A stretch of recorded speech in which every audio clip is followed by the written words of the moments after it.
Beritahu kalau sholat-sholat yang kesunatannya itu tidak jamaah, sebaiknya jangan dipaksakan jamaah. Karena kadang fadilahnya disirron. Kalau baleni malih, seperti sodakoh. Kalau zakat wajib itu sebaiknya diumumkan supaya orang tahu bahwa dia sudah melakukan kewajiban. Tapi kalau zakat tidak wajib sebaiknya sirron, sebaiknya rahasia. Begitu juga sholat jamaah itu kenapa baik di sholat fardu? Karena kalau yang tidak jamaah akan dikira dia tidak sholat. Makanya kesunatannya sholat fardu napa jamaah. Tapi selalu potensi riya, sum'ah, pamer itu ada sehingga ada sholat-sholat yang dari awal didesain supaya tidak kelihatan orang. Yaitu sholat nggak usah berjamaah. Plus baik di rumah. Semua ulama ijma sholat sunat itu baik di rumah apa di masjid? Di rumah. Di rumah, di dalam kamar sama di kamar tamu, ruang tamu baik di dalam kamar. Bahkan Nabi nyebut sholat fiko ibaitiha di kamar paling dalam.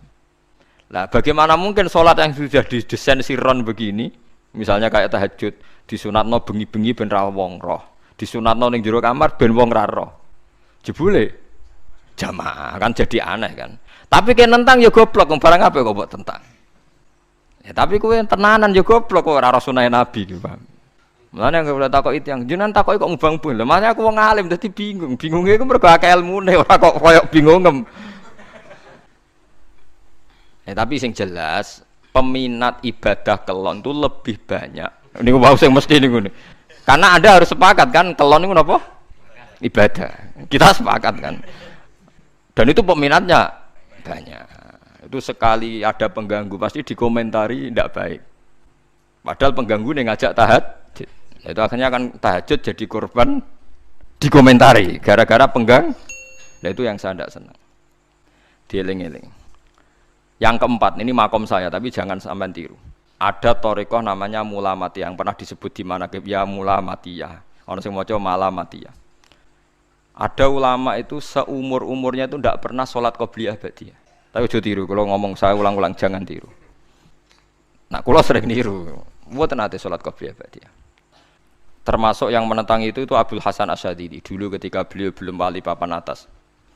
Ulama mulamatiyah itu kalau katoan itu dengkule ketok, jadi agak-agak pupu paling bawah itu ketok. Lanang lho, makanya coba yang wedok nih lanang bakat lanang. Kalau wong wedok kan auratnya semua tubuh ya. Jadi rodok katoan cekak. Pas Abdul Hasan Asy'adzili liwat tuh dia ingkar, dia ulama kok katoan cekak atau sholat sunat.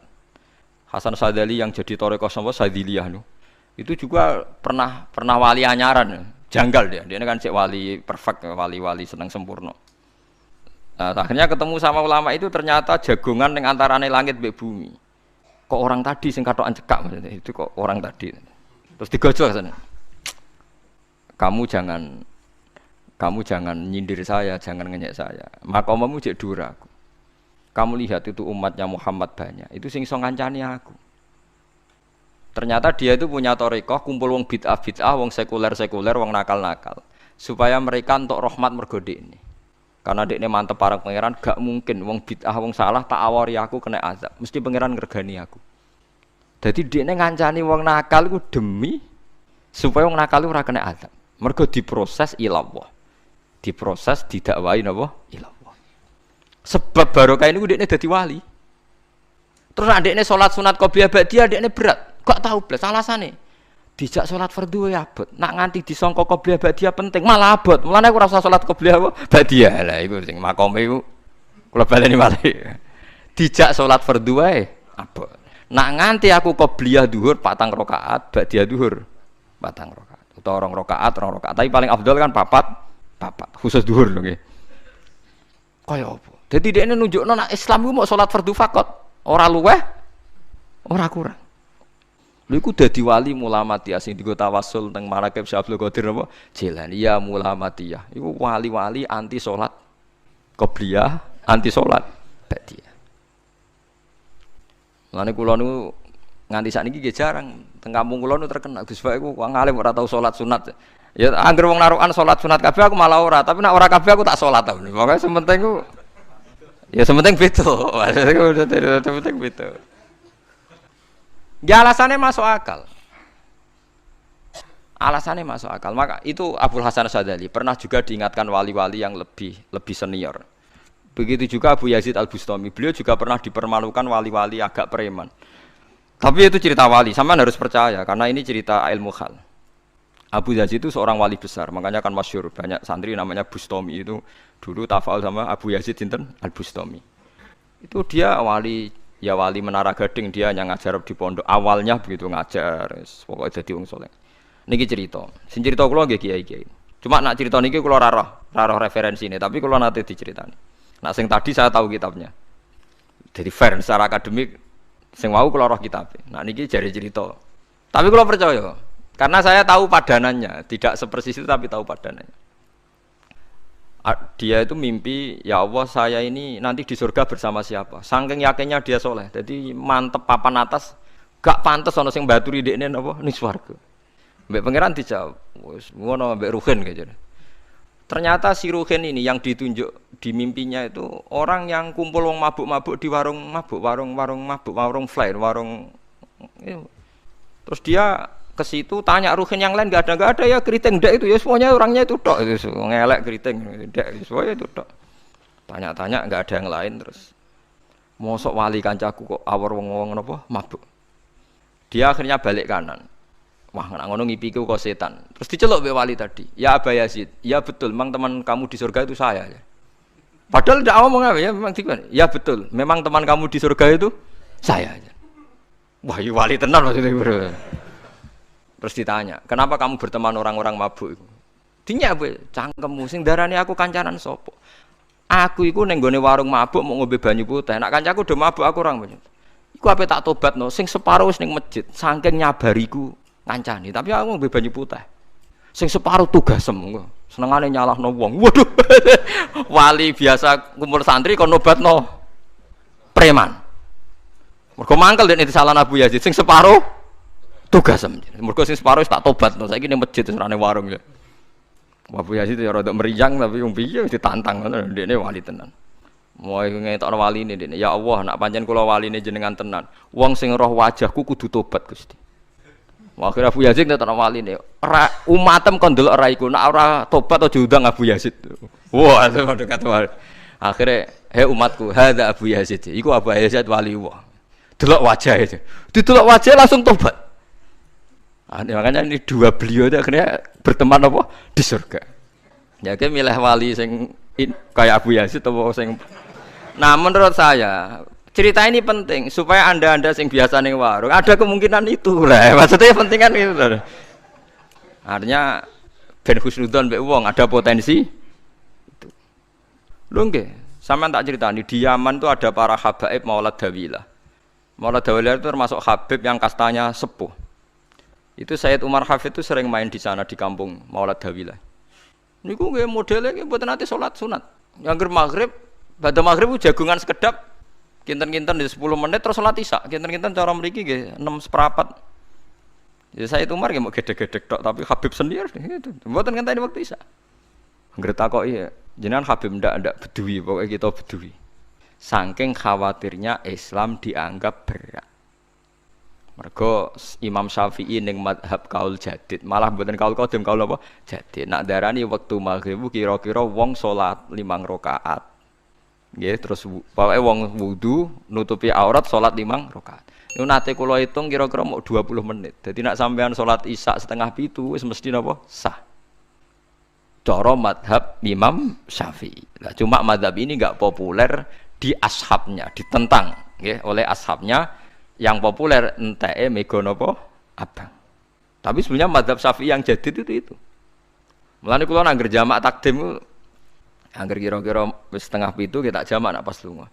Nggih sering jamak kalau tiang-tiang, tapi niki dereng isya. Ya pokoke cara aku wis ngisa, cara aku ora kudu mbok. Pokoke cara aku wis isya. Ya sebab kaul jadid malah. Makanya dulu ada seorang ulama berdebat. Sing sitok setuju waktu maghrib niku ngenteni enteke mega napa abang. Ana sing debatnya masuk akal ngeten. Niki sama-sama ulama bapak mbek anak. Padha ngalime ya padha sepuh. Ulama iki malah aneh carane nentang iku dekne cara dekne wektu maghrib ku nganti kira-kira 6:30 nganti jam 7. Engko lagi wektu isya jam 7:15.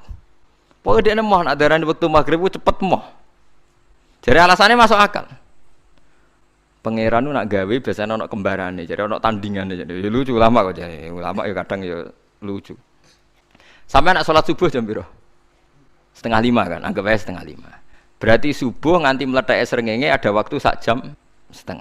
Ana waktu pinten? 1,5 jam. Lah saiki maghrib iku wis surup. Nggih, maghrib napa? Surup. Kudune maghrib ku duwe padanan subuh ana waktu 1,5 jam. Amun dia setuju, entek emego abang tenan yo nek 1,5 jam, malah dia nak santrine adzan jam itu ngamuk, cung paling cepet 7:30. Perkarane dekne cara berpikir maghrib dipadakno subuh, yaiku qoblatul isyamsi ana wektu 1,5 jam jatahe subuh. Kudune ba'da ghurubi syamsi ya ana 1,5 jam jatahe maghrib. Dadi akhirnya santrine nak adzan 7:30, 7:30. Nak jam itu damuk tenan. Nak maulad dawilah wali 6:15 wis ngisa. Perkarane. Lah iku ulama. Ya semelane ya semacam-macam ulama iku macam-macam. Ya sik anut sing umum, sing penting ora ruwet. Ya tapi wau as-shalat khairun maudhu'un, asal salat iku mesti napa apik. Ya asal salat iku mesti napa apik. Soal kaifiyah macam-macam. Nah, sing terakhir sing masalah kaifiyah yang enggak diterima. Apakah boleh witir hanya 1 rakaat? Jawab Imam Syafi'i, na'am, boleh witir hanya 1 rakaat. Kados kula piyambak barisa seringe witir namung 1 rakaat. Ya ora ana ndase, ora ana gurine, 1 rakaat fakot. Iku witir sejati, paham? Witir napa sejati. Wah, mergo ora nganggo 3 rakaat, yang 2 kan masalah kan? Ana nyicil napa? Nyicil napa? Witir.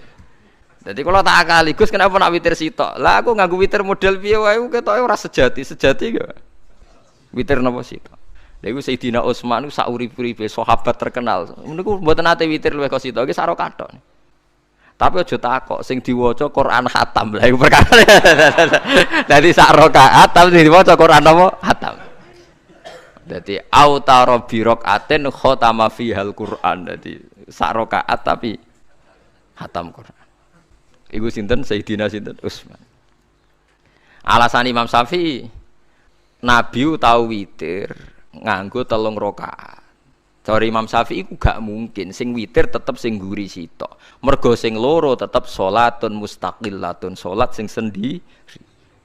Mulane mulai saniki sampean nak mulai shollu sunatan minal witri rakaataini jami'ah wis pokoke salatu jami'ah ya la haula wala quwata illa billah. Lah kok nak imame sholli sunatan minal witri rakaataini wis muni sak muni-muni mumam wis pokoke aku saiki salat karena aneh secara fikih aneh, bagaimana mungkin sholat yang sudah disalami ya punya status kan? Sholat saya gantung sholat setelahnya. Lalu gunanya salam menutup itu apa? Masa assalamualaikum sementara Gusti ini masih ada.